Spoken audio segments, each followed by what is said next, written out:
Адамдарға керек әркез жылылық. Жылылықта жатыр үлкен сұлулық. Жылы сөйлеу керек әркімге, соның өзі қарапайым ұлылық. Біз Құранды ең басты кітабымыз деп есептесек, екінші кітабымыз, біз табынатын кітап ол Абай Құнанбаевтың өлеңдері мен қара сөздері. Биыл, яғни 2025 жыл біздің ұлы Абайдың жылы. Өйткені биыл Абай Құнанбаевтың туғанына 180 жыл. 10 тамызда бүкіл Қазақстан бойынша біз ақындар шеруін жариялап отырмыз. Осы Қазақстан жазушылар одағының алдынан біздің ақын жазушыларымыз, оқырмандар шеруге шығып, Абай ескерткішінің алдына барады. Сол жерде Абайға арналған өлеңдер оқылады, әндер айтылады, пікірлер айтылады.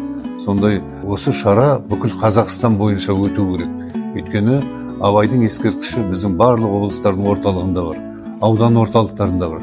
Сондағы біздің жергілікті ақын жазушыларымыз бізбен бірге дәл сол күні, дәл бір уақытта осы Қазақстан бойынша шеруге шығу керек. Бұл біздің биылғы Абайға арналған үлкен шарамыз болмақ. Мен бұл челленджді Қазақстан мәдениет және ақпарат министрі Аида Ғалымқызы Балаеваға жолдаймын. Сонымен қатар біздің осы бастамамызға бүкіл Қазақстанның ақын жазушылары, оқырманы қатысса екен деген өтінішім бар.